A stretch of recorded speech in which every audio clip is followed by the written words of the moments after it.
patriot strong, a voice so true. America shines because of you. Charlie, we'll never forget your name. You fought with courage, you played the game.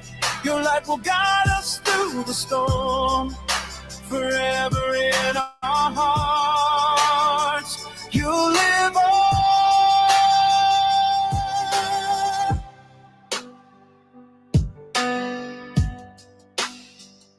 You spoke for freedom, loud and clear. Your vision lives, we hold it near. A fighter spirit, a leader's fight. Your dreams will lift us higher and higher. Charlie, we'll never forget your name. You fought with courage, you played the game. Your light will guide us through the storm, forever in our hearts. You'll live on.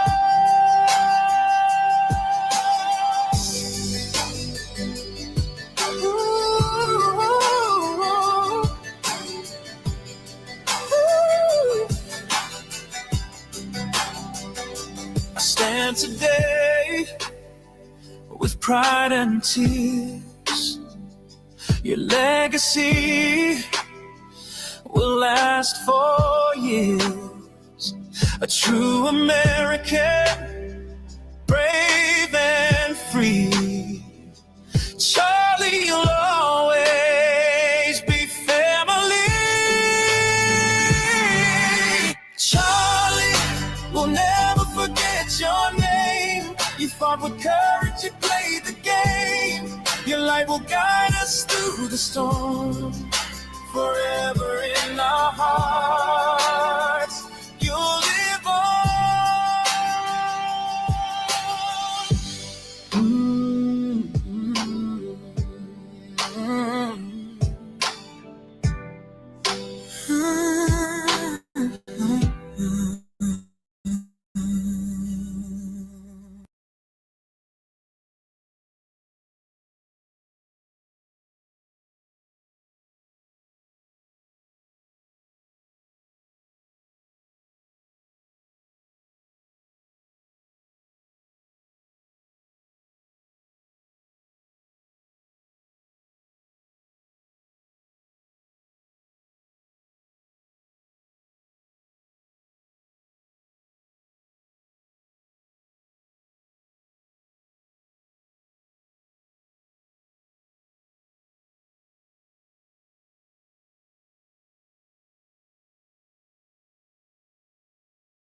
I can't hear you, Mikey.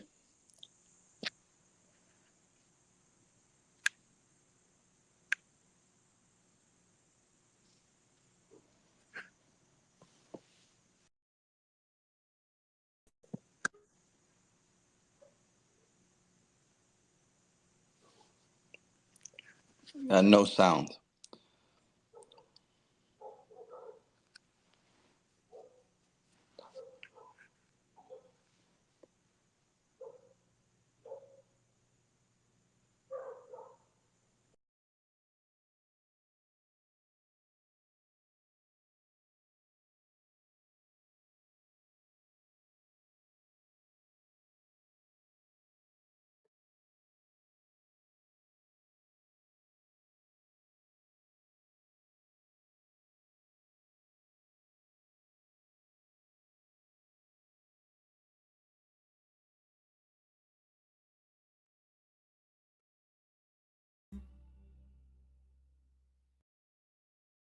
quickest way to clear out stuck poop?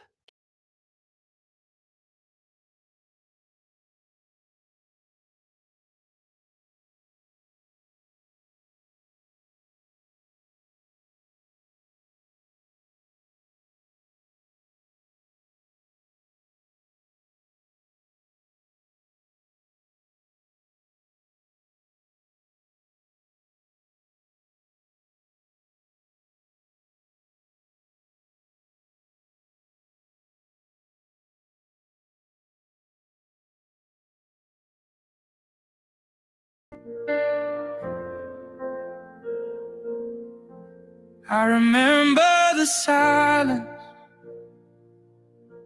when the news fell like rain. The weight of your leaving carved a mark, left a name. In the whispers of the morning, in the breaking of the dawn, your voice is still echoing, though your body's gone. You carried the fire through the darkest of nights, a lantern of truth burning steady and bright. And though we are standing in the shadow of loss, your journey reminds us to carry the cross. And I swear I can hear you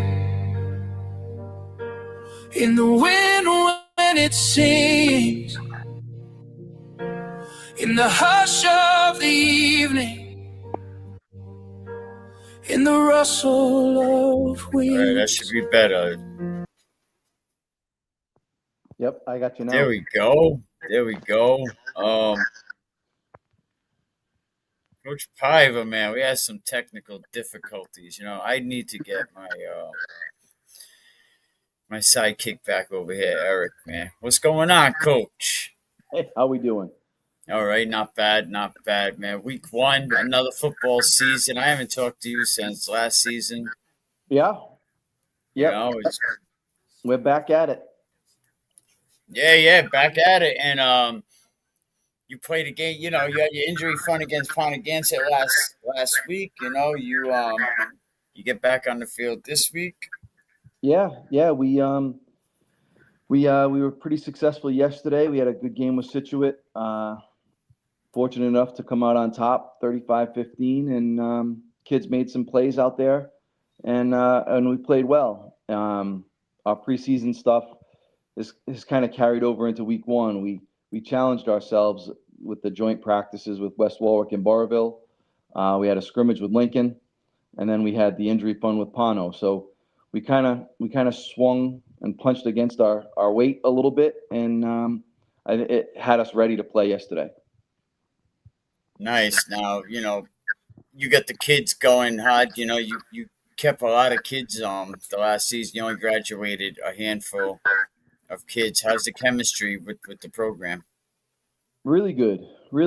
Not a ton of kids, but the kids that we do have are familiar with the language, and they're familiar with how we do things, and the pace that we can practice and move at has been much quicker than in years past. So, you know, we've got a couple of guys. We have four guys, our 4 senior captains who have been here for 4 years, and we rely heavily on those guys, and those guys pull us along pretty good, and they keep everybody moving in the same direction.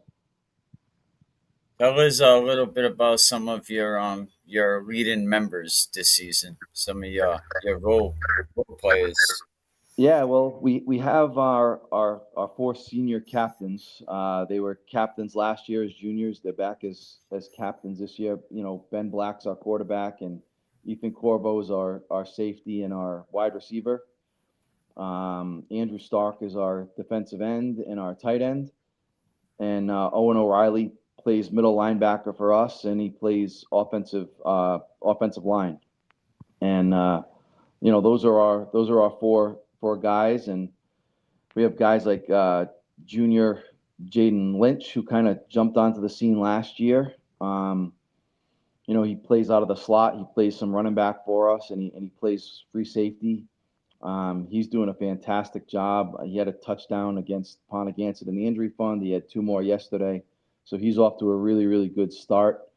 And then we have some sophomores in Matt Kerrigan and Brady Boulay, who are holding down the corner positions for us. They played last year as freshmen. I think they started in every game last year at corner as freshmen, and they learned a lot, and they had their growing pains, and now they're out there as sophomores, and the game is starting to slow down for them. And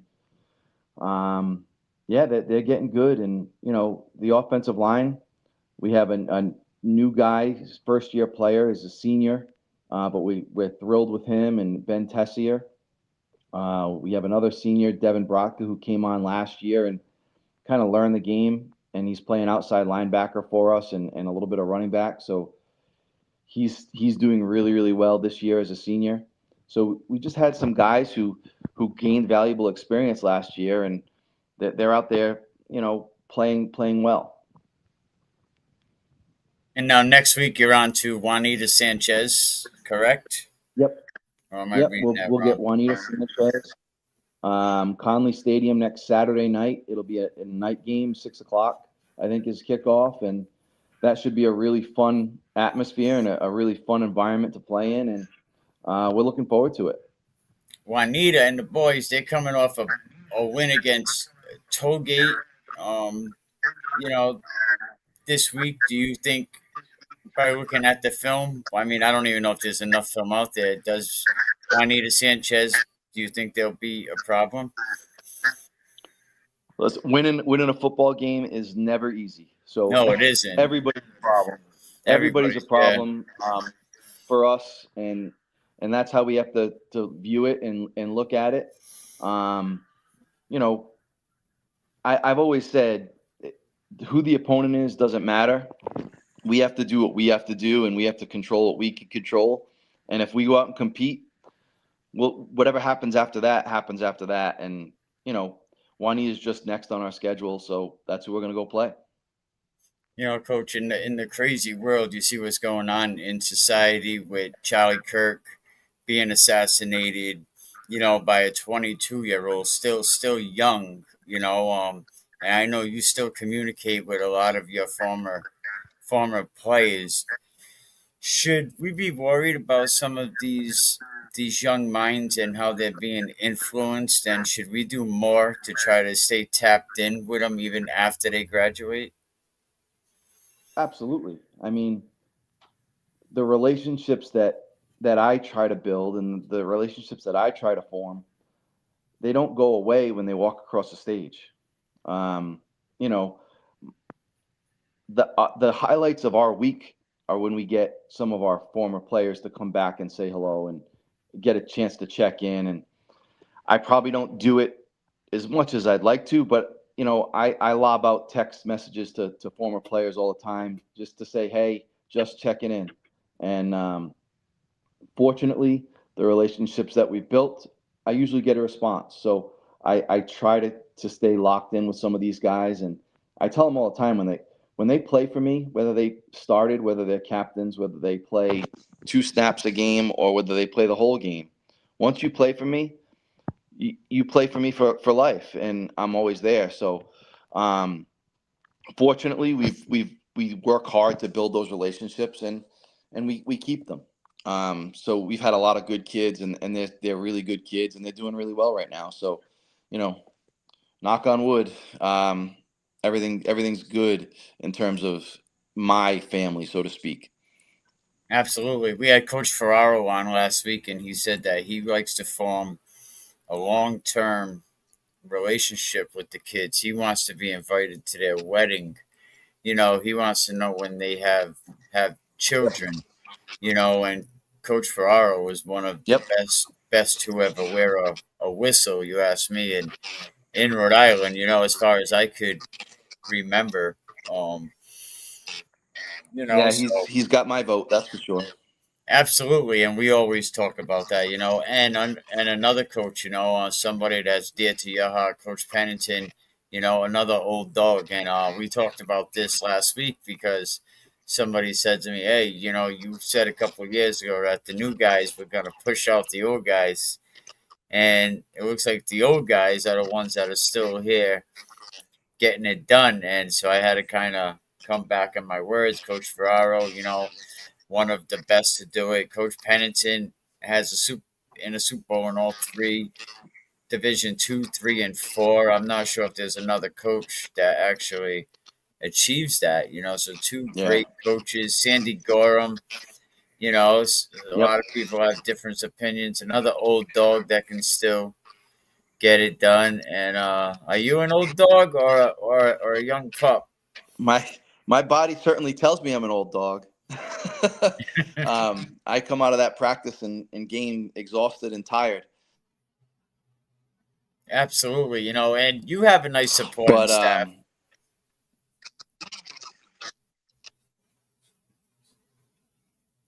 You have some good assistant coaches as well, right?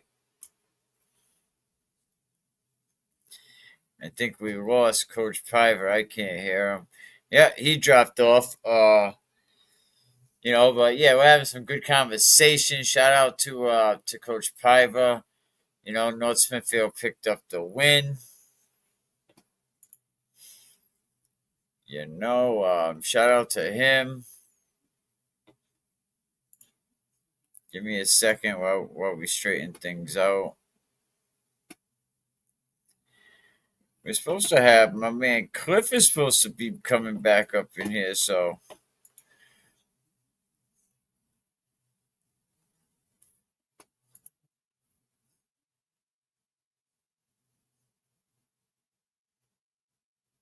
where are we? Let's see. Let me get back here. Hold on a minute.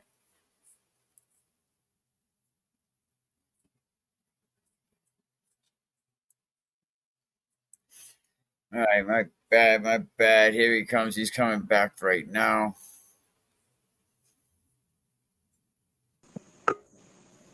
There we go. sorry about that, Mikey. Nah, it's all good. It happens, all that high speed internet, is crazy. But yeah, you had a good game against Situate, so on to Juanita Sanchez now. Yep. Anything else special going on in the land of North Smithfield? No, I mean we're just kind of trucking along, right? It goes by day, and trying to keep the kids engaged in their classes and showing up to football practices and working hard. Absolutely. Have you been checking out any of the other Rhode Island high school football games? I haven't watched any of them. I followed the scores. I always tend to follow, what Barville does. I try to follow what West Warwick does. And I try to follow what goes on in Division 4. But outside of that, I haven't sat down to watch a game yet. Just not enough time in the day. No, there absolutely isn't. Now you scrimmage with two good teams. You scrimmage with West Warwick, Barville, scrimmaging with them higher divisional games. What did it do for your players? Well, it coach scrimmaging those guys. We had Lincoln too. Those are three programs that are well established in what they do. We know we're going to see somebody who's well coached and who's in all the right responsibilities. So when you practice against that, you get a true feel for, all right, yeah, they might be more established than us. They might have guys that have a little more experience. They have maybe more players and bigger and stronger, faster. but it gives us a good gauge as to where we are as a team. And that's what I said to the guys. We're not saying we don't belong on the field with those guys, right? And by working hard and practicing and going out there and doing it, I think they feel pretty good about themselves that, hey, we played with granted it was a scrimmage and a joint practice, but we played with a Division I team. And then we turned around and we was West Warwick. Yeah, they're the D2 Super Bowl back-to-back, they're there. And so we have to be proud of the fact that, yeah, we were able to practice. We hung in there with them. So, we can hang in there with anybody. And that's got to be the mindset. There you go, Coach Piper, man. All right, man. Thank you. I really appreciate it. Any opinions on the new format for the RPI before I let you go? That's what Yeah, I'll be. the RPI, I in ways I like it. It still comes down to winning and losing football games, and I have a different perspective because we're in Division 4. I don't think it affects Division 4 as much as some of the other divisions. I I always say we got to take care of who's on our schedule. If we win enough games, then we'll be in the playoffs, and then we have to play more football. If us not scheduling an out-of-state game, or if us not scheduling a team outside of Division 4 costs us a playoff seeding, then so be it. I'll live with it, and we face a tougher first-round opponent, or whatever the case may be. If it keeps us out of the playoffs, which means we're sitting at like the 8th spot, then we don't deserve to be in the playoffs anyway. So that's kind of the way I go about it. If games against other divisions pop up for us, we certainly won't run from it, but I'm perfectly content playing our Division 4 schedule. We get to see every team in the division except for Davies this year, because we see them on Thanksgiving. So throughout our whole length of the season, we're going to face every Division 4 team, and that's good with us. I like your attitude about it. I'm scrolling down now just to look at the Division 4. And it looks like it has Davies up there. Now with a total RPI, they must have it on the back. EWG in second, Hope and St. Pat's in third. Juanita Sanchez, Narragansett, North Smithfield sitting in sixth with 60%. 40%. Let's see. You got Juanita Sanchez, EWG, Tollgate, Smithfield, Narragansett, Hope, and Tiverton. Every game's a tough game, but I'm looking at, half of your schedule, and it looks pretty tough going down the back stretch, Joe. Yeah, and if I'm being honest, I won't even look at that until about week, I don't know, 8. Then I'll look at it to see where we're at. I mean, we're going to face all these teams, so we'll see where it shakes out at the end. It's week 1, and none of that stuff matters a hill of beans to me right now. Absolutely, it definitely don't matter to you, but we got to keep it interesting. We got to keep talking about it. You got to talk about something, I guess. Absolutely, we're gonna get Coach Fortin up in here, but Coach Private, it's always good. Hey, Coach, what's going on? Not bad. How are you? Good. Congratulations on the win. Thanks. We'll take it. Any win's a good one. Absolutely. All right, Coach Private, man, really appreciate everything, and we'll talk soon. You got it. Have a great rest of the weekend. All Hey, right. good luck this year, All right. Coach. Thanks. Appreciate it. Coach Fortin, man, welcome back, man. Every Sunday at 11. What's going on, man? How we doing today? Doing good. What's going on? Just getting over week 1 right now. Going over some scores. So, figured while you're here, maybe we could check out some scores that went on. 17 games Friday night, to start week 1. I don't know if it's 1 because a lot of teams got started injury fun. You know, so is that like the pre-one, and then week one? You know, but yeah, a lot of teams got started. You know, injury fun, and then we've seen a lot of other teams last night. I mean, this weekend. Absolutely, yeah. It was good to see some of these teams kicking off, seeing some of the scores, and seeing the guys that I know, coming out with a W. Some of them don't, but high school football's back. Oh, absolutely. The other night, Friday night, we had some good games. Classical and Mount Hope had a real good one. 18-17, Classical edged it. At the end, Shane Parker, playing some strong football. Up there, in Mount Hope, week one. Yeah, he's been waiting for that job. He finally got it, and he's taking full advantage of it. So he's, I expect Mount Hope to do really good. For not only this year, but for years to coming. This is his spot. So shout out to Coach Parker. He's doing a good job over there. Your former coach over there at SK, he jumped up to D1. He figured we'll go play Portsmouth. Tight game. It edged it 12-7. With the win over SK.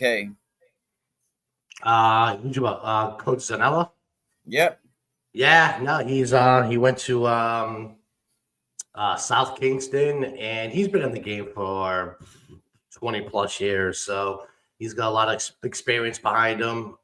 He gave me my shot at Coventry, even though it might actually really started in Johnston with Coach Atrato, but I went to Coventry, was able to learn some stuff from him in Coventry, and then now he's in South Kingston, and he's doing a good job over there. So he's got a championship under his belt. It looks like he's going to go for 2.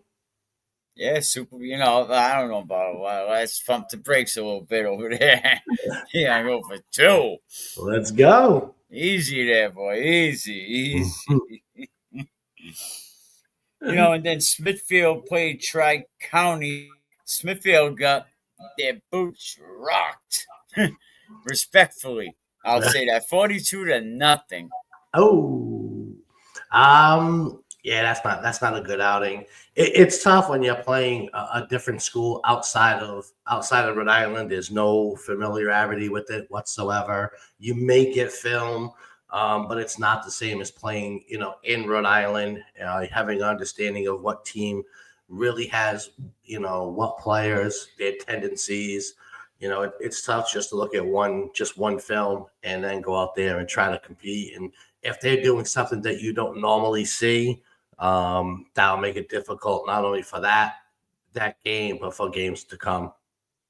Yeah, and I was looking at Tri-County's roster. They have last week they got the victory 49-12, and then this week they put up 42 points. So their defense on the season only allowing 12 points. Yeah, maybe that's a game they shouldn't have grabbed. Hey, we gotta fill up the schedules, right? We gotta play these games. That's true. Yeah. Cranston East, speaking of donuts and Narragansett, like, whoa. That was a big test for Cranston East last season, and it's another big test for Cranston East this season. This is Coach Cook's second year. He's still rebuilding. He's got a young squad there. My understanding of the game is they move the ball, but in high pressure situations, every now and then, a fumble here, a miscue here. So you're going to get that with young players. So they got a little bit of experience. Their roster's a little bigger. So, I'm looking forward to seeing how that team rebounds and how they do this year. And it's tough to coach a young team. You're rebuilding something. It's not easy. So, but Coach Cook seems to gravitate to them kind of teams and always does a good job. It takes a few years. So look forward to seeing how they finish this year and how they're going to go moving forward. So how long do you have where you're still considered rebuilding a team? Now, you're right. He's going into his second season. So by next season, they should be a playoff team. Yeah, I would say your third, fourth year. Remember, they haven't won a game in years. No, So it's a tough program. yeah, so Absolutely tough last program. year, he really won more games than they have in the past 5 years combined. So they get to build off of that. They're still a little young. You had a lot of freshmen last year. Now they're sophomores. So it's finding the matchups, finding consistency, and finding the experience. And it's just going to take a little bit, but it's week one. Their defense seems to be ahead of their offense. So once the offense catches up, I think they'll be very good this year.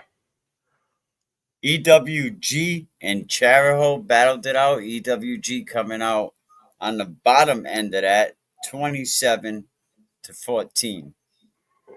I'm a little surprised they're playing Charahoe, different division. I don't know too much about EWG anymore. My old players are gone, but there's a couple that I know of only because of who I'm friendly with. But yeah, Charahoe seems to have their number. I played against them when I was at EWG, but we were going into a playoff. I really didn't want to put my players out there. It was an nonsense game, but as a test for EWG to see where they are, and only the coaching staff and the players can, they'll evaluate, how they play the game and go forward with it. West Warwick and East Providence, a big Division II game. East Providence picking up a much needed win early on, 32-28. That was a good game. I saw some highlights on that. Coach Pennington over at West Warwick and Stringfield, String over at East Providence. They know each other very well, so it's not a shocker that game was pretty close. But that's what you should expect from that division. When you're having high-powered teams like that, they have, especially West Warwick. They're coming off 2 back-to-back Super Bowl appearances, so they're going to be strong offensively, defensively. East Providence, they got the facilities to be, a really good high division school. So that matchup is not surprising, and the score is not surprising at all. But I'm looking forward to see how West Warwick bounces back from it. Absolutely, West Warwick being in 3.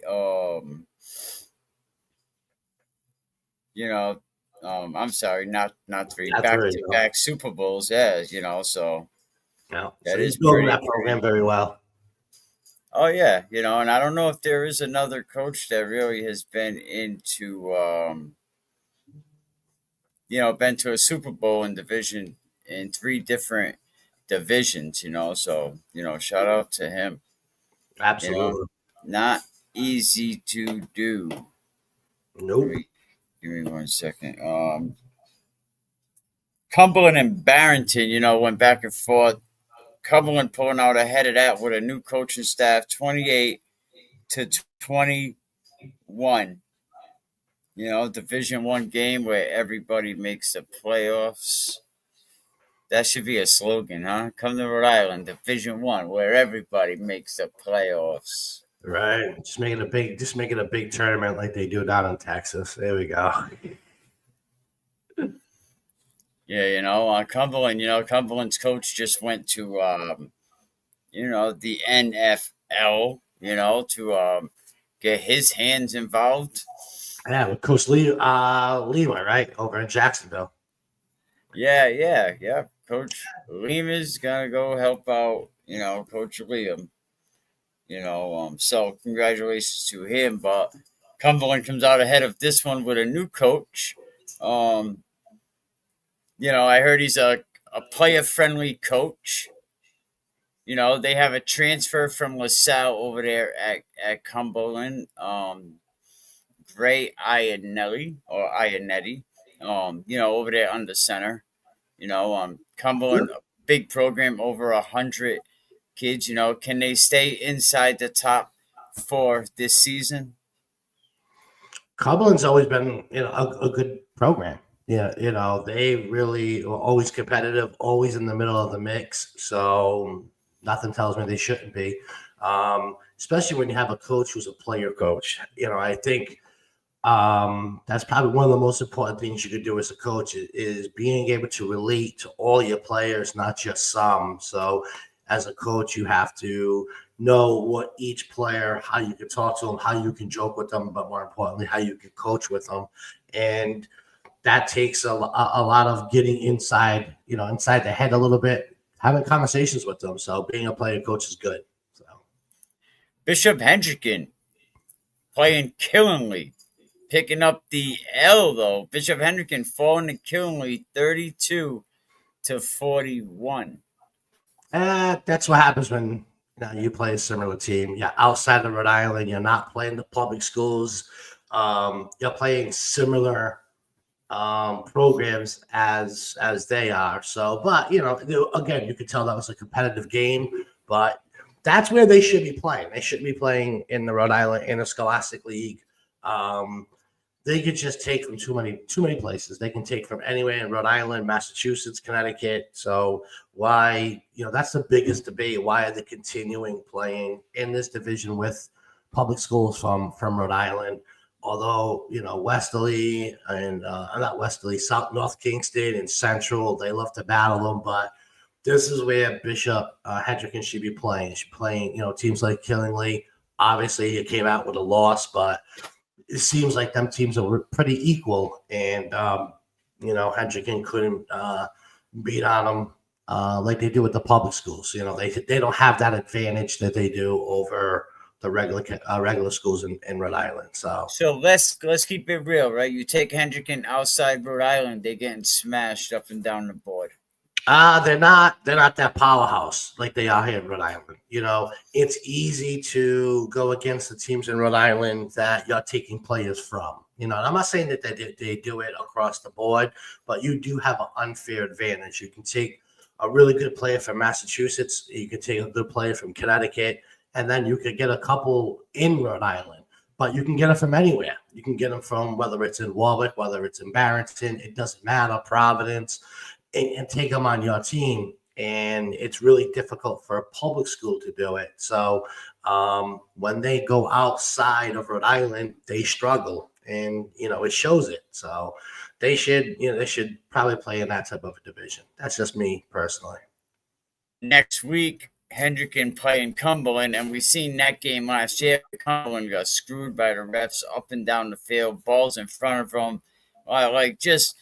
Same thing like Central a couple seasons ago, but listen, man, Keith Croft, there's some people going around saying that he has cemented his legacy as the greatest Rhode Island football coach of all time.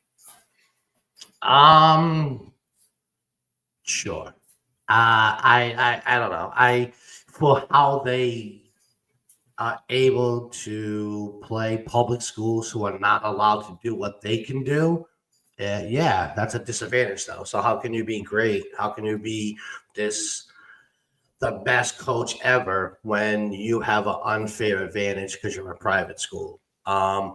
If you want to say he's the best one between him and LaSalle and St. Ray's, fine. But I wouldn't say the best in Rhode Island. I don't think LaSalle or Hendricken are a top team in Rhode Island at all. Even though their records show differently, you have an unfair advantage over the public schools. So if you continue to play in the public schools, I just don't have much respect for that. Because you're able to do more than the public school. When you go outside and play in a private sector and win, then I'll call it that. But there's a reason why they lose. So, but when they look back in 20 years, they're gonna look up the record books and they're gonna see Keith Croft 18, 19 championships in such a short time. They're not gonna say, well, he had all the best players, because they're not really gonna be. They're just gonna open up them books and say this guy is the best hands down. Yeah, they're going to say they're not going to know that they're able to do. I mean, they're going to be a public school. I mean, a private school and a public school league. So anybody who looks at that will know that there's an unfair advantage. Like I said, when you can start grabbing players from different states and bring them in, or different towns within Rhode Island and other teams can't, or you can go to the teams that you're playing and take their best player. To me, that's just an unfair advantage. Not that they don't deserve, some recognition, because they still have to go out there and coach. They still have to go out there and play and practice. So kudos to the players and kudos to the staff. But to me, is be that good when you're playing similar teams that do what you do. And then And I know now with the prep schools coming in, now Hendrickens feeling what the public schools were feeling, and people been saying where Hendricken bringing in the money that they're bringing in the last couple of years. Are they spending it on their athletic program? Are they spending it on their athletic facility? You got to spend money to make money. And don't forget, Hendricken's also grabbing kids in middle school, reclassifying them. So when they get to their senior year, it's like a 20-year-old named Chip. Yeah, I don't know too much about the reclassification. But again, if you're able to do that in middle school, I know they have a middle school right next to the high school, or connected somehow. Again, it's just another unfair advantage. So instead of a normal freshman, you have a sophomore playing against other freshmen. So it's just one of the things, one of them anomalies that just don't make sense. So, but they're able to do it, and other schools can't. So, Hey, Westerly Bulldogs, after come, we'll get into that in a minute. Westerly Bulldogs and HAM, a school out of Connecticut. Westerly put up 61 on them. That's like a 2018 Dwayne Miranda, Tristan Toronto, score game, 61 to 12. Now, Westerly was one of the teams last week. They're an injury fund weekend, decided to opt out of injury fund and go out of state and play Situate Sailors. A lot of people confuse it with the Situate Spartans. yeah, Situate Sailors, a super division team, which means if Westerly would have won that game, they would have came to this weekend being ahead like 4 games. But they didn't. But it's not all that bad, because the Situate Sailors are going to go on to have a very good season, and Westerly will get, opponent win percentage on the back end of the RPI. It's good. That coaching staff is just looking at teams that they can play, and it's the points. It's not win or loss anymore. It's just how many points you can get, and they're doing a good job. 61 points, that's a lot. So congratulations to that coaching staff. Well, I mean, what are you going to do? Like, you ain't going to, just stop scoring points because, you... I'm sure they probably put a lot in the first quarter, in the first half, and then they slowed it down. But sometimes you can't. You can run dive and it goes for a touchdown. So they have a very good quarterback in Landon Husero as well, So I'm sure it's hard to keep him, putting points on the board when you're going to allow that offense to put points on the board. St. Ray's, man. A lot of people said St. Ray's was loaded. I don't think they're as loaded as people were thinking. They are a very good team. They have a very good running back. Shout out to the quarterback, Cub Charlie Brown. Shout out to him doing a great job with Tashad. St. Ray's put 42 up on Coventry. 42-6. I think the under over was 50. And I would have went with the over on that game. Absolutely. But for 42-6 up on Coventry, what I did hear about, they said Coventry's coaches are well dressed. They said Dickies polo shirt. That's the best. That's what I heard. How was that game over there in Coventry? I said, no. Coventry coaches are well dressed. I said, that's what you came out of there with? That's shout out to Coach Gervasini. That's never good if that's all that's coming out of that game is well, that's all I heard, that they were well dressed, but you know what, Gervasini, a new coach, his staff, they come over with him from the Riptide, I believe, a semi-pro league. A lot of them, or a few of them, were Westerly. They played for Westerly High School. Under Gervasini, he came of coaching under Dwayne Miranda. You know, he works in the building, so every eighth grader has to go through his classroom, which is kind of good in a way. Hey, you want to play football? No, you got an F. Come back when that paper's signed.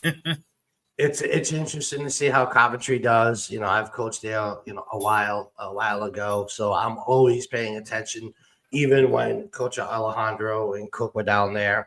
But even before that, I always took a look to see how they do. Like I said last week, they got a good community over there. It's kind of heartbreaking to see that they're not as competitive as they once were, but hopefully the coaching staff can put something together and make them competitive.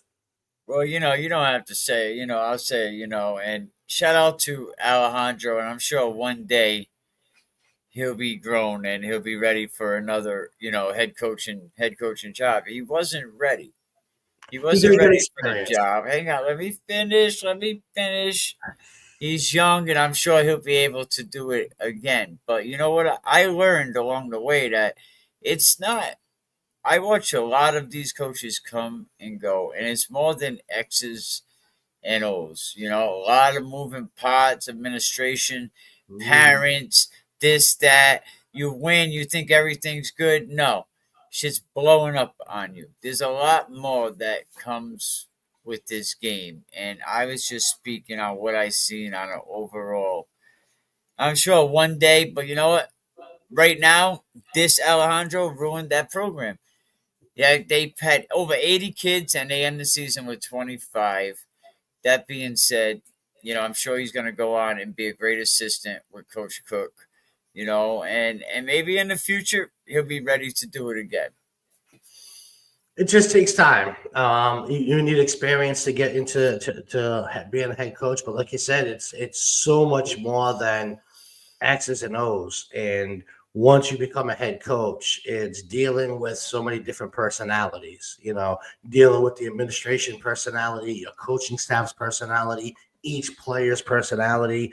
And then it's drills, it's game planning, it's film, it's what do you have at home, because you also need to make sure your home life is good, because that's where the foundation starts, is do you have that support at your house, because you're going to be on the football field a lot more than you're going to be at home. So but everybody needs that experience. So hopefully Alejandro got it, and he's over at Cranston East having a good time running the offense over there. So he'll continue to do good and just gain more experience. But hopefully Coventry can bounce back.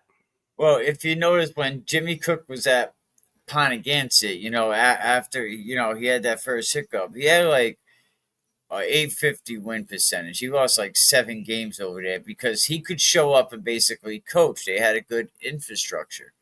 You know what I mean? A lot of moving parts, and that's why I think he was so successful over there. That's probably an exception to most of the programs, but look what he's going through now. It's a lot different. Well, remember, in Ponagansett, he didn't come right out and start winning. Like his first couple of years were tough. Just he had his first tough season. Yeah, he did. Yeah, just like he's going to have it in Cranston East. But one thing that he has is consistency. He does have a coaching staff that follows with him, so they all go together. They know how to coach with one another. So he has that luxury. And anytime you're a new coach, it takes. I mean, you go into the meeting and you tell them it takes 3 to 5 years, to actually rebuild a program. Because you don't know what you're walking into. You have to, if there's a youth program, you have to get on the same page with the youth program. Then you really target the younger players. You teach them up. That takes a few years to really build it. And once you do, they're not trying to hit 3 to 5 years. You're not doing it in one. Listen, the days of doing it within a couple of years just doesn't exist.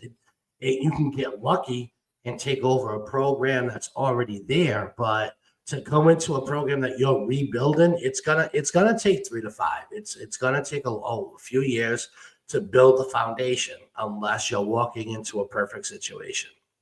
So Ponagansett and East Greenwich last night, I look at it starting to the fourth quarter. East Greenwich is up 14-6. I'm like, interesting. I come back. I'm getting the final scores in. I'm looking. Ponagansett pulls away 20-14 at the end of the game. You Mm. know, and Ponagansett pulled it out. Super Bowl Division III champs. You know, fucking Uh, dumpster guy over there. You we know, just talked about taking over a program that was loaded, and that's what he did. Now this year, we're going to see what Ponagansett is about. Now he's got his own players.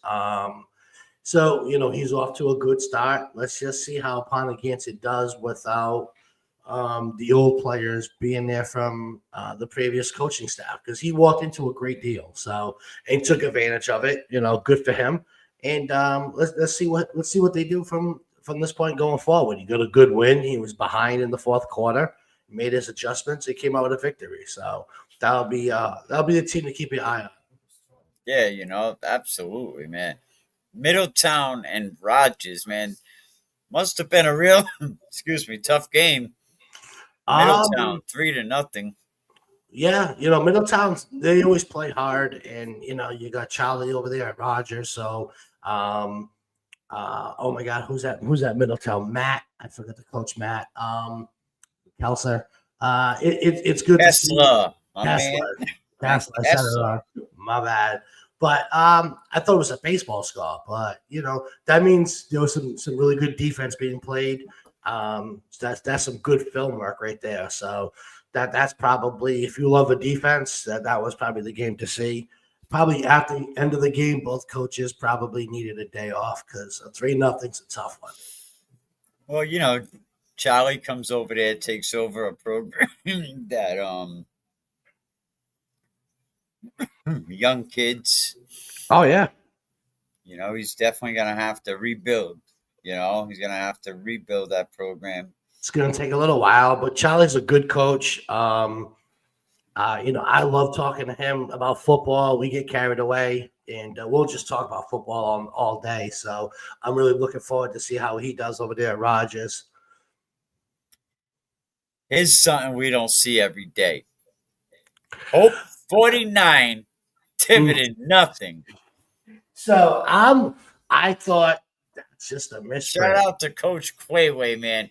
And I'll tell you what, Hope not playing well, I don't put that on Coach Quayway. You can only do what you can do with what you have. I've always said this. I said this on this podcast. I say it every day. Hope has some athletes.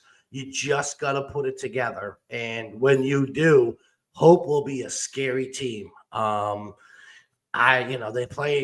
playing Tiverton. I don't know too much about Tiverton, but that's just not a big program. So, but if Hope is playing this type of football, they're going to be scary in Division IV.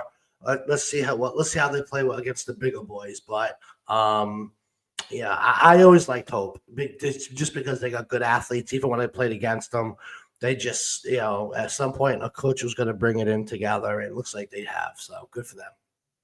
Yeah, Coach Quayway, man. Nice win you put up on Coach Gaychuk. Coming from UMass Dartmouth, he's one of the coaches that scattered up out of there. Some coaches, they beat feet. They went. He traded in his whistle. Let me go back to Tiverton. I mean, Coach Gaychuk, he had two great all-state football players, quarterbacks come out of Tiverton. Both of them go to UMass Dartmouth.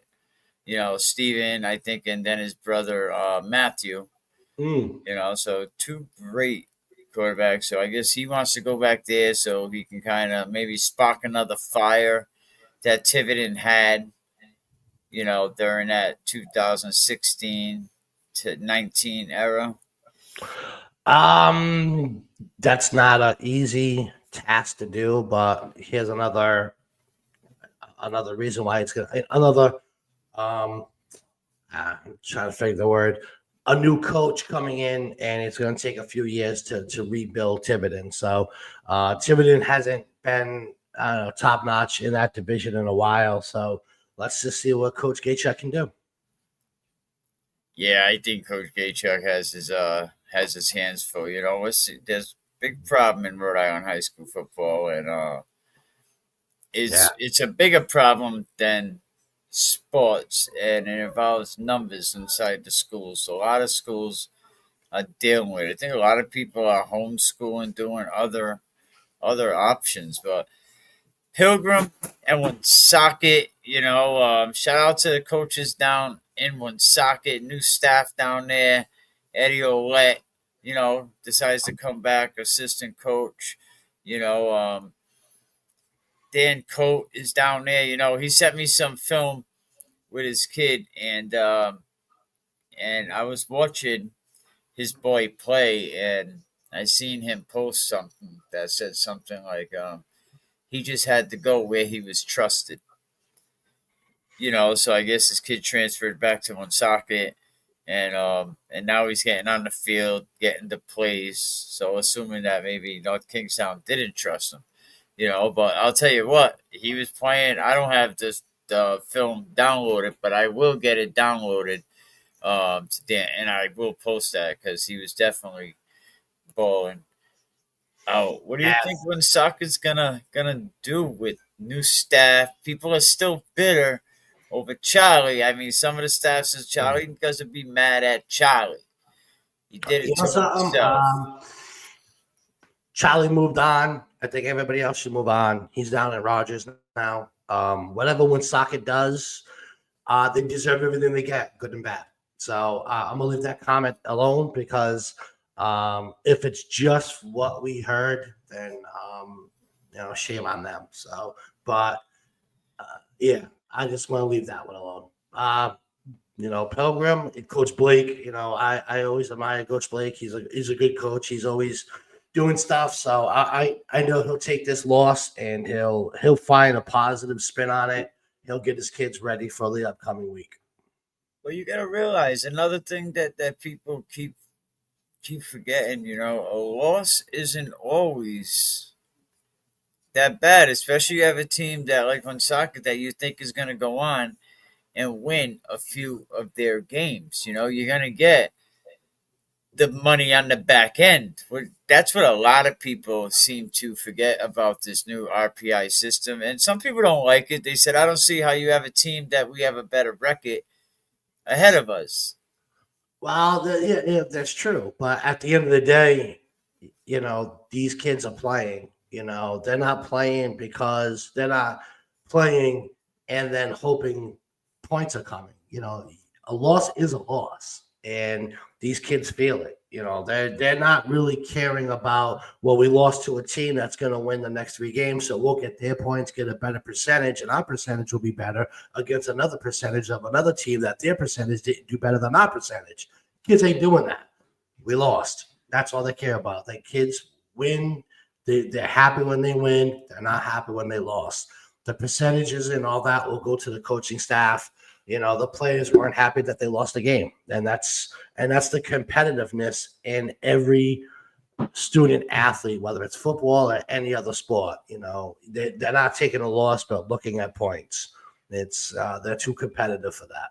Now, let me just explain something. If you see what I have on the screen, because somebody really they argued with me that this right here, where it says 3.6, that this is your point average, which it is not your point average. This is your RPI average. Now you see they have the one game they had 3.6. It's right here. Some 3.6. That's why their average is 3.6. Now if we go up here to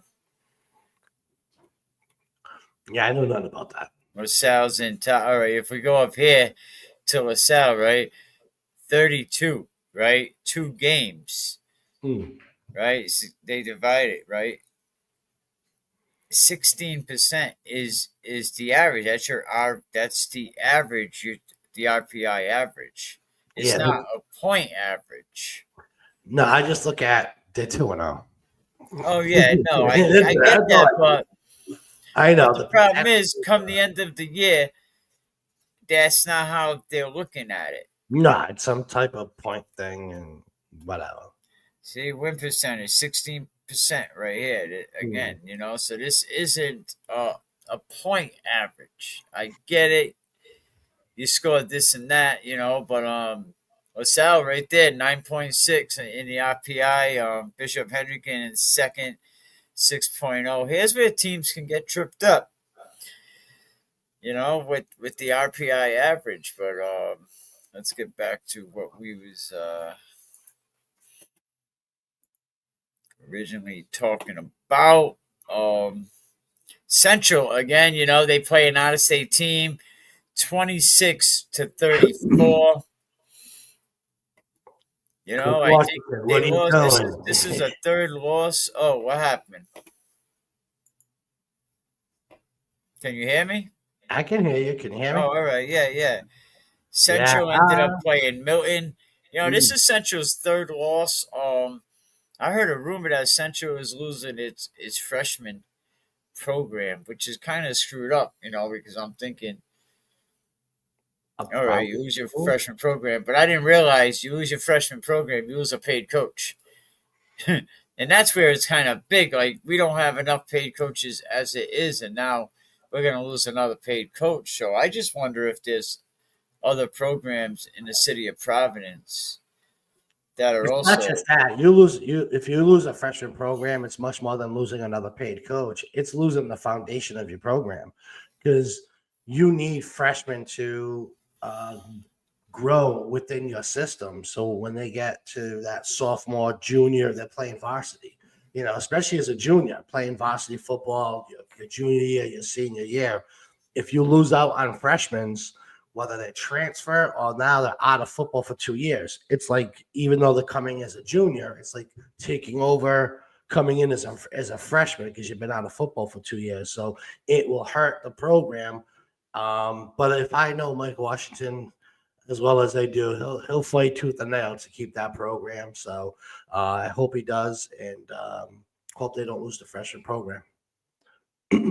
I mean, yeah, it kind of sucks. I mean, freshmen will still be there, and but I think losing the freshman coach is big because now you just don't have that extra paid coach, and which is it's big. You've been a head coach. Losing a paid coach is major because let's face it, it's not about the money, but a lot of these guys don't want to do it for nothing.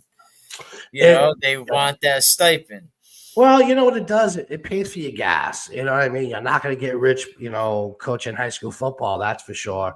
And losing a paid coach hurts because it's tough to get good coaches. I was fortunate enough to have Coach Parmesan. I probably said his last name wrong, so I'll just say Coach Hayden. Coach Senior was on my staff. So Josh Martin, I had really good coaches on my staff. So that's always important to surround yourself with really good coaches. It helps, build a bond, but it helps build your program because, again, as a head coach, you're doing other things. So, and I look, so losing a guy does definitely hurts. And Lincoln played out of state program, Shepherd Hill. I believe they lost that 18-46. Ouch. Ooh. It's a lot of these Rhode Island teams are playing outside of the state and they're getting beat. Maybe they should just stay in the state, play what you're familiar with instead of playing outside. I get it. You want to play outside because the games you're not able to match up or with the points and stuff like that. But, a loss at the end of the day is still a loss. So I don't care about the RPOs and stuff like that. It's just, you still lost the game, and that's tough on a kid. It's their psyche. Hey, we lost the game and now you have to rebound. The only good thing is it takes about a day so you get ready for the next team. I'll tell you what, shout out to Jeff Piver, man, putting it together. I think this is going to be his year. I kind of hope it. I hope it is. It's definitely. He's been putting in the work since Coach Pennington left. A lot of people are kind of doubting him, and he keeps at it, and now it looks like he has a decent program, one that might be able to hang in there enough to get him a good seed. I down hope. the line. I hope so. I like Coach Bava. I know he wins a couple of games here and loses a couple of games there, and it hurts. It hurts as a coach to lose games, and you can when he talks about it, you can see it because he's so passionate about the game. So, I'm rooting for him. Hopefully, he can really turn the team around. It's this year. It was against them. If I remember correctly, I heard where they couldn't do off-season workouts. That's only like that's the tip of the iceberg, But yo. I'm saying, I mean, that's not an easy task to overcome, especially when Seniors can no more come to the game and be on the sidelines. Like former seniors, alumni.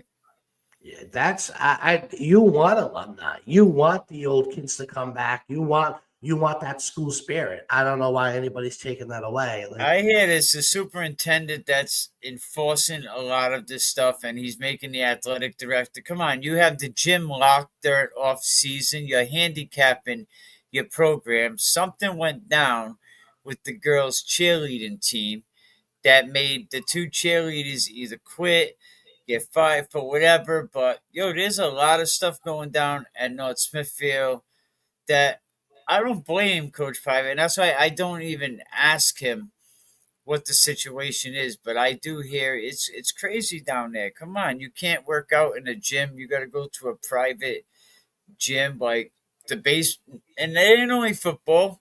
A lot of other sports too. It just makes no and sense. You're and, handicapping your program. and that's another thing that we're talking about. Being a head coach, off-season workout should be easy. Hey, we go to the gym, we work out, and we get out of there. Here comes something else. They put a wrench in it. Now you have to figure out not only another place, transportation, who's going to watch them in the private setting. It's just so much more. And that's off-season. So shout out. Yeah, but you know what? They didn't have a problem. They had all that in place. Yeah, as to the They coach. had a coach that was willing to be there. They had somebody that said no problem. You got a good program like North Smithfield. And then you're telling kids that they can't work out off season, and now That's you tough. have another facility that has to offer its services for the kids to go and work out. But that becomes a logistic nightmare. Absolutely.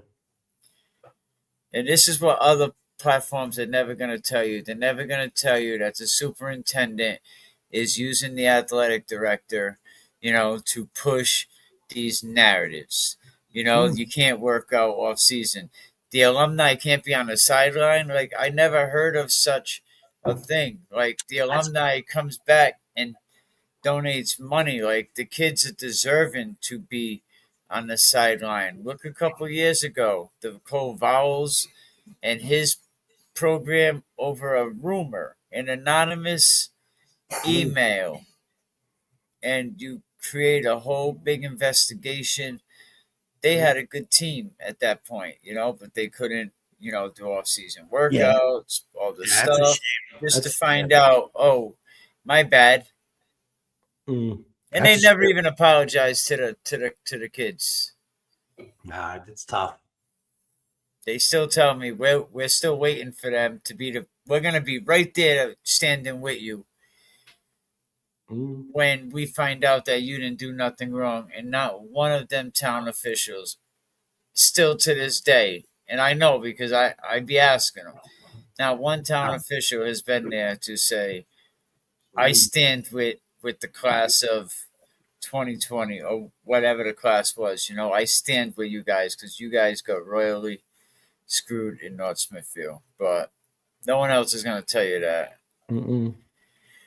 But me, man. Tolman and Moses. Now it's not Tolman no more. I guess I reached out to Coach DeLawrence, the Pawtucket football program. It's still registering as Tolman and as one of Shea. But anyway, Pawtucket football program played Moses Brown, and they beat Moses Brown 27-25. I look at that score, and is Moses Brown that good? Tolman and Shea always had, fairly decent programs and by themselves. Now you combine them together, you would think they would be a Division I powerhouse. I mean, Pawtucket's a big, big place to recruit their own players. So that's a tough one. Moses Brown, small school, but for some reason they always compete. So again, private school, but that's a close game. So we'll see how Pawtucket plays going forward. We'll see how Moses Brown goes. I don't know too much about them, but I was really shocked to see Tolman and Shea combine. But they're also putting the schools together, so I guess it makes sense. Oh yeah, absolutely. And it's going to take Coach DeLawrence, I think, a little bit of time to get it going. But once the school is built in Pawtucket, I think they're going to hold their own. They should. I think they'll get kids from Pawtucket, maybe outside of Pawtucket that will go to that program. I don't think they're going to get kids from Warwick, south of Warwick. I just don't think kids are gonna travel all the way over there. But I think they're gonna be a decent team. They're gonna be to be able to hold their own. But I think it's gonna take Coach DeLawrence,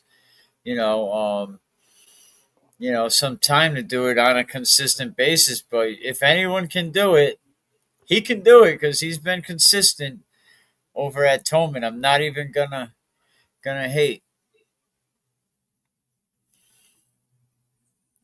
I'm not even gonna hate. He's definitely been consistent, so he gets to win on that one, 27-25. And then Mount Pleasant and Burrville, Coach Ferraro, we had a good conversation last week. Mount Pleasant got a new coaching staff. I endorsed Julio O'Donnell for that job, and I still say Julio would have been the best guy for the job. I think they gave it to Coach Uchi, who used to be over at Moses Brown. So, I mean, you don't want to be a head coach. Why'd you leave and then come back? Well, like I said before, Mount Pleasant's going to take a few years to rebuild. They have a new coaching staff. They have to bring in their own philosophy. And then you look at Burrville, consistent coach, consistency, winning, and I think a lot of programs should look at what Burrville and that coaching staff does, because he's been there for a while. He's consistently took that team from one division to a higher, and he just stays with them. And you get a lot of consistency with the same coach. So to me, that's important and good for him. I got to say, shout out to both these coaches because, look, they actually put stats up. I'm not surprised, Burrville, because like you said, he's on it. He's professional with it. And he plays with 25, 30 players in Division I, and he's competitive. He's got these, I respect Coach Ferrara tremendously and how he gets his team prepared. Like, if there's anything that I would love to learn more is how he's got 25, 30 players consistently year after year after year after year playing at the same level. So he's got something special, and he's doing something special over there. And if you think about it, he's a victim of his own success. Yeah, you're winning, and but they're the only team in that area, a small school, right? I'll compare them to Ponagansett, right? Now, Ponagansett, they won for a few years. Burrville won a few years, not many years. Ponagansett never even got to Division II. Burrville went to Division I twice, and they had a similar path. They both started in the back, but Burrville is a victim of their own success. As they win, they get bumped up, and Coach Ferraro is never gonna say he don't want to be where he is. But I know a couple of years ago he didn't want to be in Division I. Listen, the school's too small. The roster's too small. It's not a Division I program. His winning success maybe, but he should be at the lower division so the kids can, have some success. You're going to have success, where he is, but the lower division, I think, would fit that program much better. Let's see what Mount Pleasant have. They have a sophomore right now, Jamal Jackson, 11 for 24, 101 yards, 2 touchdowns. 85.6% is his quarterback rate.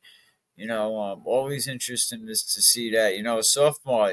What do you think about that? Sophomore, 85.6%, 11 for 24, 101 yards, going up against a team like Burrville. To get that from a sophomore is good. It's not easy. I dealt with that, with a young program.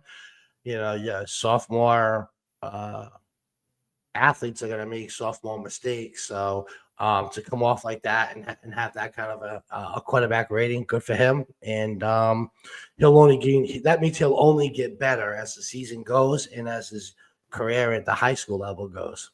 Well, look, Burrville rushed 25 times for 146 yards. They passed it 5 times for 80 yards and 1 interception. He's got a ground and pound team, so that's good. And I'll tell you what, Burrville, I'll say it right now, I think Burrville is still going to have a good chance to be back in the Super Bowl this season. And some people are like, you crazy. They graduated too many players, but check this out. RAIL now switched up the Division I format where now everybody still makes the playoffs, so they don't even care about points. But now the top 6 teams will now compete for the state championship. And the bottom 4 teams will compete for the Division I championship. So really, you win 1 game on the bottom. If you're 7, 8, 9, and 10, you win 1 game. Boom, you're in the Super Bowl. And then 6 teams. But I'll tell you what they're gonna do, which I don't like. Next season, they want to go back to a small Division I, 6 teams. And I hate the idea. I think you keep it the way it is, but they say it's too tough for teams that are the bottom 4 to compete with the top 4 teams. And I say get better. You don't make it smaller. Let's give everyone a trophy again. You don't make it smaller, but let's get back to some of these other games. But I think it's been, it's only week 1, bro. It's week 1, yeah. Tollgate and Juanita Sanchez, Juanita and the gang, putting 14 up on Tollgate. Tollgate just could never get it. They struggle. I don't understand Tollgate. They're a big program, a big school. I don't know what's going on with that program. They seem like they're struggling. So good job for PCD. And I don't know too much about them this year, but that's tough. Tollgate to me should be a lot better. They had a big public school, but they just can't put it together. So yeah, before we get into this, just give me 1 second. If you're thinking about buying a home, definitely call Home Smart Professionals. Are you dreaming of the perfect home? Your dream home doesn't have to be just a dream. Whether you're looking to buy or sell, Kathy Foisey from HomeSmart Professionals Real Estate is here to make it a reality. Expertise in Rhode Island and Massachusetts, Kathy is ready to guide you every step of the way. Reach out today at 401-486-6587 or email kfoisey1@gmail.com. Hey Adam, how you been? This is Bobby Peugeot from Providence, Rhode Island, and I'm at a legendary place. Oneyville, New York system in Providence, Rhode Island. Established in 1946, 4 generations of the Stevens family have been running this place with a secret recipe for the wieners unlike anywhere else in the world. Rhode Island is known for a couple of great things, being huge Sox and Yankees fans, the beaches of Narragansett and Newport, and the food. Providence is world renowned for restaurants, but when it comes to lunch till late night, everybody comes to Oneyville, New York system for one thing, the wieners. It's a secret recipe passed down for 4 generations of the Stevens family. Steamed bun wrapped around the wiener with a secret meat sauce, grand mustard, fresh onions, celery salt. Guys come in late night, order 2 tray all the way. This is how I like them, all the way, perfect, with a coffee milk. Also, vintage Rhode Island. So no. I like it all the way. Shout out to Terry McInerney, actually, aka Bobby Pajol, the Italian rapper. Remember back in the day of Kicks 106? Oh yeah. I remember them People, days. go online, go to YouTube, and put Bobby Pajol or put Rhode Island Italian rapper. Bobby, he was doing his thing, man.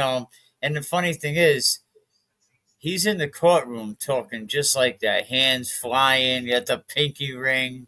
He was a good friend of my friend Billy VJ, passed away a couple years ago. But yeah, shout out Bobby, shout out New York system. They sold it, man.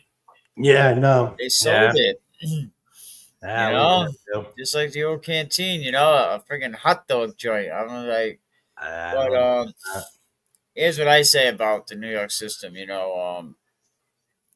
Greg Stevens. I think a lot of people gave him a lot of shit about selling it. And I seen him in there. He was ready to cry. I was like, a lot of people were giving him a lot of grief, but he said to me, he said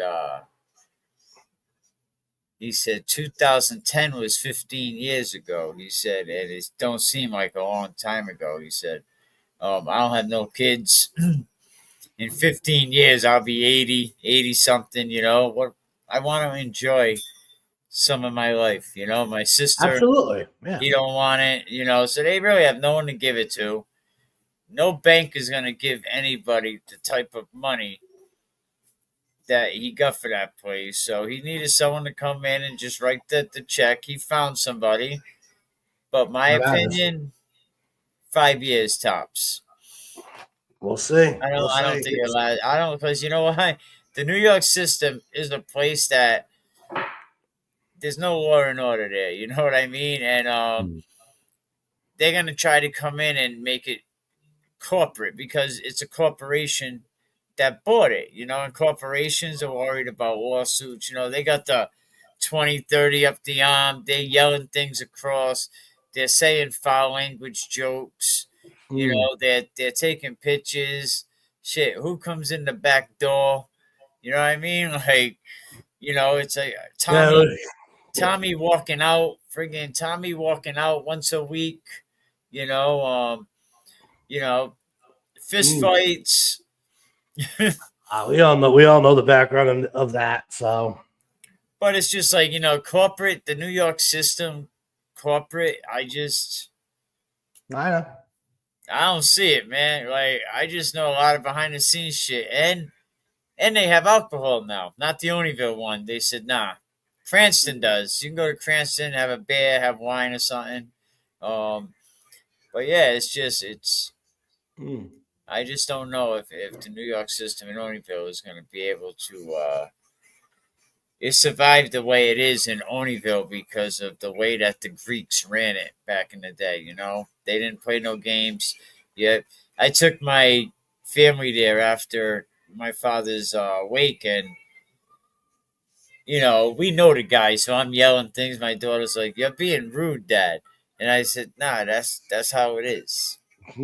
It's the New York system. It's Oneyville." Absolutely. But Thursday night game this week. I think East Greenwich and Central Falls. So some Thursday night football. Check that out. UMass Dartmouth picked up the win. They needed that win. because that game last week against Salve, man, that was no joke.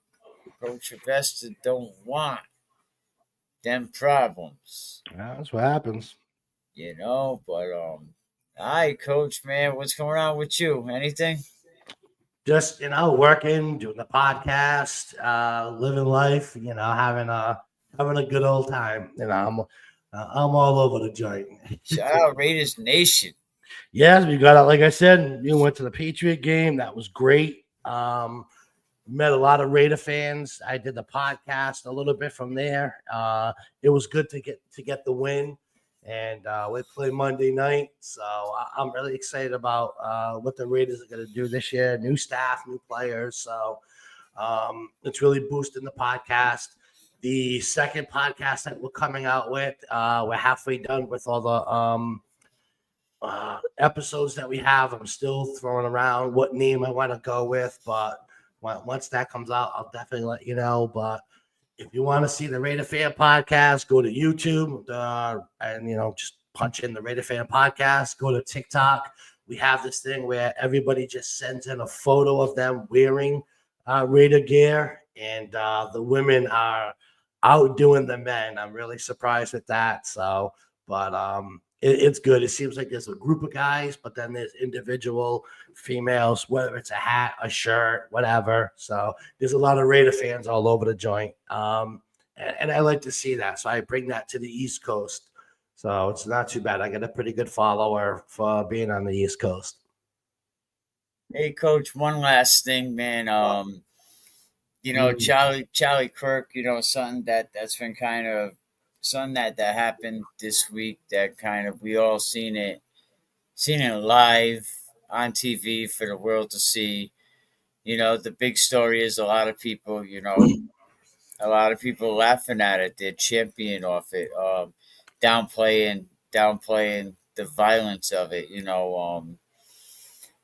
What do you? Where are we at this point? As a society, it's sad. Is regardless whether you agree with Charlie Kirk's philosophy or not, here's a man that was just preaching of what he believed in. He's a God-loving person, loves his family, and he just had an opinion. And he started from, I think, his parents' garage to build, his legacy. And I remember seeing Charlie at small venues where there's only a couple of hundred students listening to thousands and thousands and now millions of college students that wanted to hear him speak, wanted to hear what his philosophy was, wanted to know, wanted to engage with them. And whether you agreed with Charlie or not, he gave you a platform to agree, but most importantly, to disagree. For anybody, and I mean anybody, I don't care who you are, to sit there and say this is a good thing, this was commemorable, and you're laughing at it, you're not a decent human being, and yet you have no soul. Here's a guy that his wife, his kids were in the crowd, and she watched her husband get assassinated. I'm really shocked to hear some of these people happy about it. I don't condone any of it on any side. This is not political. This is not it's just not a political thing. It's not a nice thing to have happen. And hopefully a lot of these younger generations, because that's who he touched. He touched a lot of our college students. Hopefully they understood exactly what took place, understand the hate in this country, and hopefully they learned something from when they listened to Charlie and talked to him. And hopefully a whole bunch more Charlies come about this, and they have the decency. I mean, not the decency. They have the bravery to continue his philosophy and move forward.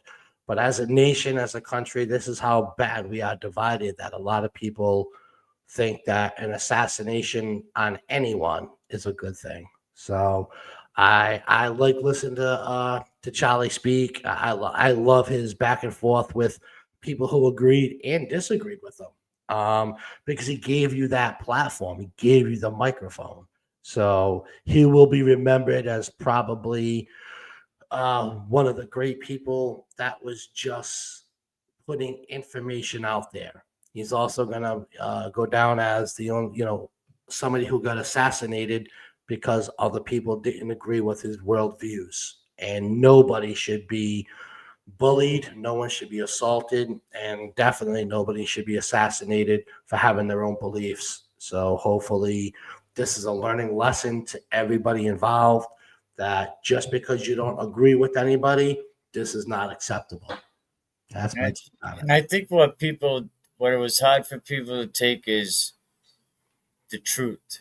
The truth is ugly, and a lot of his views, were Some will say facts, controversial. Yeah, some will say controversial, but most of them were facts. He talked about gender. He talked about college being a scam. He talked about God, and a lot of people really got more upset about that. He's his life really turned when he started going to church, when he brought God into his life. So, well, yeah, he preaches the Bible, yeah, and there's you know, nothing but wrong with that. absolutely, Yeah, if and you don't like it, turn the channel. Don't go to his seminars. Don't go to where he's speaking. If just because you don't agree with them, just don't go to it then. But his organization is going to keep going. And on the other hand, but now we have the 22-year-old young man, right? And not to give him any kind of light, but we have other impressionable 22-year-old young men that are easily influenced, to do something horrible like this over somebody's opinion. This isn't a politician. This isn't a man changing laws. This is somebody that found a platform and said, "This is how I'm going to preach the word of the Lord. I'm going to go with this message," and he got killed for it. I would tell people this, and when they say, "Oh, I didn't agree with them," fine, you don't have to. People who think this was a good idea because you didn't agree with his philosophy, so then that means you're telling me that this should happen to you because you don't agree. So if we're all not agreeing and we all have a different view, this should all happen to us because we don't agree with one another. That doesn't even make any sense. Yeah, no, it's very, very sad. And It is. And it's sad for his kids. They're gonna grow up without a father. It's sad for his wife to see it. She watched her husband, and 1 minute she's a proud wife looking at her husband going, he's speaking to these younger generations. He's changing lives. He's doing good in this world. And the next minute he's shot. I mean, I seen the actual graphic video, which a lot of people did, and it repeats in my head, over and over. So imagine being there and how that's going to change lives. Yeah, exactly. Seeing because it put a hole in that poor guy's neck, and it made it for real. When I saw the video, we take a lot of things for granted. You know what I mean? Like we really do. We just, we're so busy in our lives that we go to work, we do this, we do that. We don't really take the time to smell the roses. And, for the past year, for me, I've taken time to change my outlook on life. I won't have to go through, I'm not going to say what I went through, but a lot of people already know, but I changed my philosophy and to look at things differently. Because of this, I want to slow down. I want to enjoy life. I want to, because of what happened with him and because of how he speaks, I'm really thinking about going back to church. Because having that relationship with the Lord, it could be a good thing for, like he was saying, but I don't want to lose faith in human, in society either, because this just brings back it just makes you look at what the world really is instead of just being going 100 miles per hour. You just, there's good and there's bad. And it's just really unfortunate that this happened. And it'll go down as, one of the country's worst black eye. And hopefully a lot of people can learn something positive out of it. Oh yeah, absolutely. It was Yeah, it's yeah, tough. it's horrible, and I think his organization is gonna go on because all you did was make his message louder now. I think I seen the YouTube video with his wife, and they're gonna continue the tour. So Oh yeah, his so legacy. All it did is it really cemented his legacy. It's gonna be, me personally up there with the past greats. Martin Luther King. All these other public figures that was silenced for having their own philosophy, their own views. Charlie Kirk's right up there with them, and his company is a turning point. I hope what happened doesn't happen for nothing. I'm hoping that these young generations, these college kids, look at it for what it really is, and I hope they're the ones that continue the turning point. And I hope that they stand up and say they are not going to take it, because there's too many bad things that happen to our youth. But it's this group, these college kids, that could really make a difference. And I'm interested to see how they do. All of them, because if you go online, you'll see from Ole Miss, Alabama, Utah, even here in Rhode Island. There's a lot of signs up there, prayer and love for Charlie Kirk. So he's touched a lot of people within the country and outside the country. I think the UK had this millions of people came out to have a the freedom of speech march. Yeah, they had a freedom of speech yeah. rally, and I'll tell you what, they packed it in there. There was a lot of people. And that's the Charlie Kirk nation, I'm going to call them, but that's what he brought across the world. So it's a sad day. It was a sad day that happened to Mr. Kirk. My condolences go out to his family and friends, and let's just see how we are as a society. Do we grow from this, or we don't? Absolutely. Well, end this with a tribute song written by Tom McDonald. The song already has 6 million views in just a couple days. But all right, Coach, man. Until Talk next again. time, I'll talk to you soon.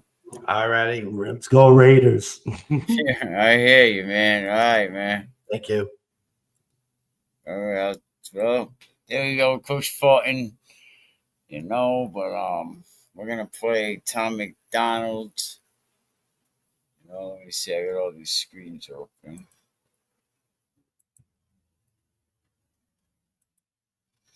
Yeah. So it's absolutely horrible what happened to this guy. Give me 1 second, and I'll get this playing, man. But yeah, a lot of good football games went on. I can actually do it here.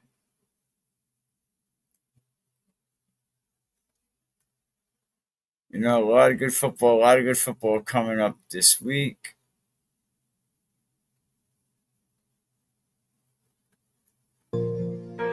For the seeds of your life, keep on learning and grow. Rest in peace, Charlie Kirk. Your story lives on like a hymn in the valley, like the rise of the dawn. The angels are singing, but we're holding the song. Rest in peace, Charlie Kirk, you were never gone. You taught us of courage.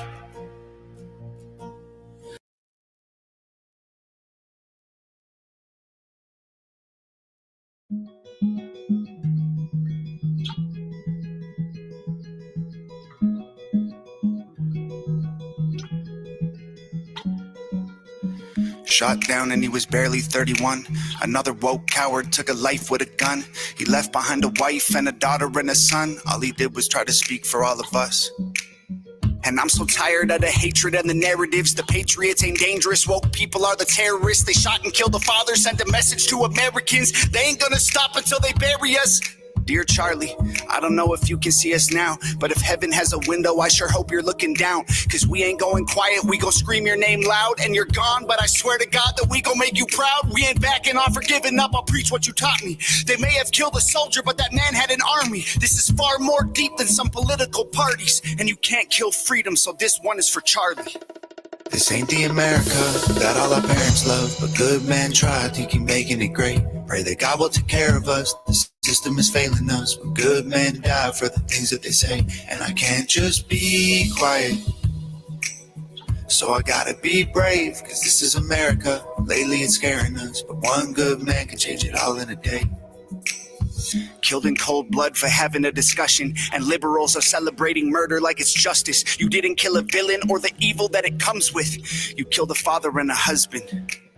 And I'm so tired of the left and all the wokery. We can't get along if you just kill us when we don't agree. Sniper rifle fire from a liberal that no one sees. Scared I might be next to die when I'm just buying groceries. Charlie, we'll make sure your children know that defending all our freedom is why you aren't coming home. I hope heaven has a window you can watch your children grow and hear your message echo from below.